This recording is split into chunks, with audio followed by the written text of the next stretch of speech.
In the early 20th century, researchers discovered that putting some patients with epilepsy on a high-fat, low-carbohydrate diet helped control their seizures. When you're on this diet or when you're fasting, you're considered in ketosis. Instead of burning carbohydrates for energy, your body turns fat into molecules called ketones and uses those instead.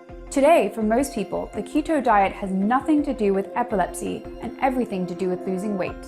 While the keto diet has been exploding in popularity recently, the science behind it, like most diets, is complicated. And for some people, it's not clear whether it's either healthy or beneficial. With all this in mind, I decided to try the keto diet myself. To kick things off, I met with Dr. Ethan Weiss. He's a cardiologist at UC San Francisco, and he's also created a device called Keyto that tells you if you're in ketosis. So this is a device that looks a lot like a vape pen. We get told that a lot. This little symbol right here is the chemical symbol for acetone. So acetone is the chemical that we're measuring in breath, and this device allows you to do that. So in a very simple way of explaining it, there is a sort of chemical signature in the breath. Yes. When you're on this diet, you can sort of, as you get more deeply invested in it, you can see that in how much you're producing and potentially measure it through a device like this. And this tells you what your keto level is. So basically that's your score. So if I messed up and I accidentally ate a bite of salmon with some kind of sugary sauce on it, then I might in fact see that in the score that I get. The one thing that we're hopeful is that the result of this is people are going to eat less crap. So there's going to be less sugar, less refined carbohydrates. I would absolutely say it's not for everybody, and that anyone who makes a big nutrition change like this should talk about it with their doctor. But I'm comfortable being on it. I'd be comfortable with my kids being on it. I'm comfortable with my patients being on it. So I used the keto to determine my baseline levels and find out where I was starting from. Good. Keep blowing. Keep blowing until you're gone. Perfect. And it'll... Two. Interesting. So can I throw some foods at you and then you could just say, love it, you know, maybe in moderation or not so good? It's going to test me. Yeah, good. How about avocado? Avocado's great. Tomatoes? Tomatoes are probably okay. Potatoes? Bad. Corn? Bad. Berries? So berries are okay. I know I'm going to miss fruit as I eat a lot of it, and I frequently treat myself to ice cream and chocolate at the end of the day. I'm real sweet tooth, so I'm gonna have to find a keto-friendly indulgence that I can have. Another thing I'll miss is certain starchy veggies like potatoes. So I'm here at the grocery store and I'm gonna pick up everything I need according to my keto meal plan so that I can get started with my keto diet. So this is basically the happy place for a keto dieter. We just really want to be loading up our shopping cart with cheese. Yeah, okay. I would normally pick something like this up when I'm in a grocery store, but this has just got too much rice. Probably my biggest sacrifice this week has been tomatoes, which, please don't judge me, they are my favorite food. I know that's a little bit weird, but I'm obsessed. So I've had to really cut down because they are also quite sugary. This is pretty much the bad section right in front of us. Well done. So it's day 2 and I blew in my keto device and I scored a 2, which is definitely an increase. Yesterday I was on a 1. So I think I'm getting a little bit better. It says I'm on my way to light ketosis.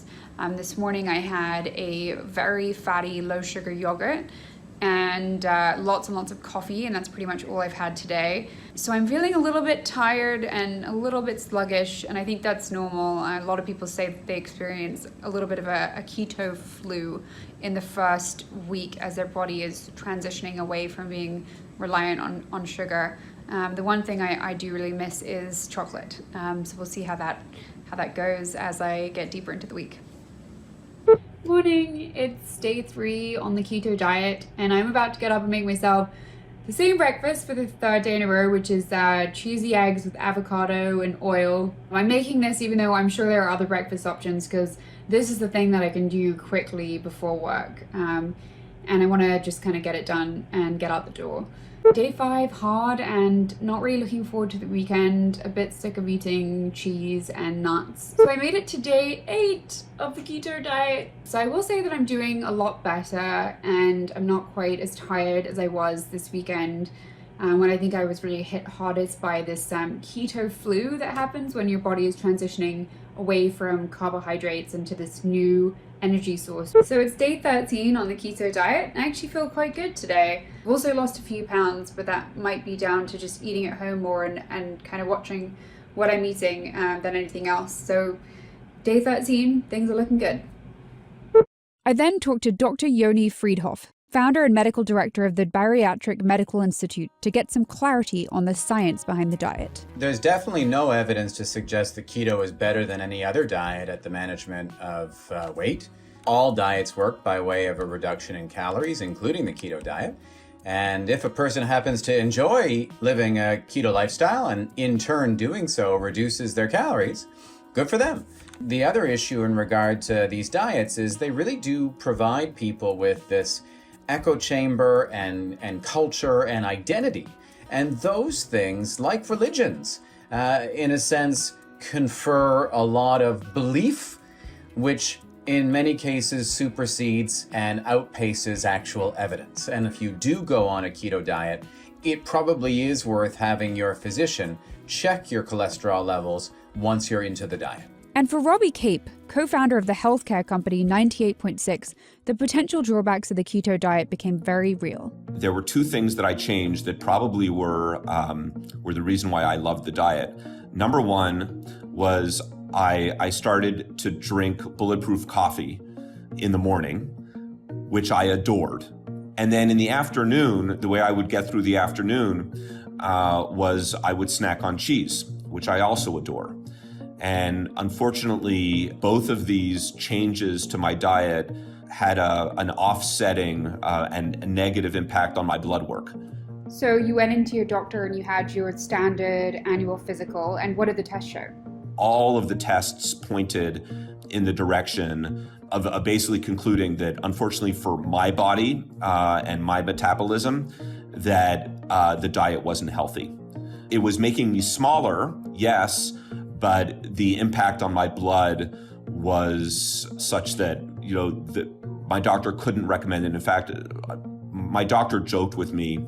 He said, "Robbie, it's true that we'll be able to build a smaller coffin for you, but it'll be a coffin nonetheless." So I've been on the keto diet now for about 2 weeks, and I cheated this weekend, so I definitely had more carbs, but for the most part I've been pretty strict and on keto. And fortunately for me, I had this device, and it comes with this accompanying app where you can look at certain foods and just make sure that they're okay. And for me, this is really important to have because I just don't know how I would have done keto otherwise. It's a little bit of a challenging, strict diet. So having something where I could just make sure that I was eating the right foods, coupled with this sensor which was giving me these point scores, and when I saw that my scores were getting better, it motivated me to keep going. I actually think I needed this positive reinforcement, or I wouldn't have been able to keep it up for quite so long. So as far as how it went for me, the first week was really hard, and I definitely felt like crap, both on this third day and the fourth day. By week 2, I started to notice a few of the more positive impacts. I lost a little bit of weight, not a ton, but a little bit. And I had higher energy throughout the day. I didn't get the typical 4 or 5 o'clock slumping over my desk feeling that I usually get.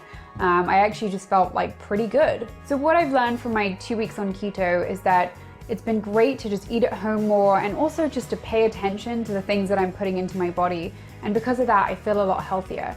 So going forward, I'm going to be doing a diet that's a little bit lower in sugar, but offers a bit more flexibility than I had on keto. And I think just in general, I've learned to pay closer attention to what I'm eating. So that's what I'm going to do next.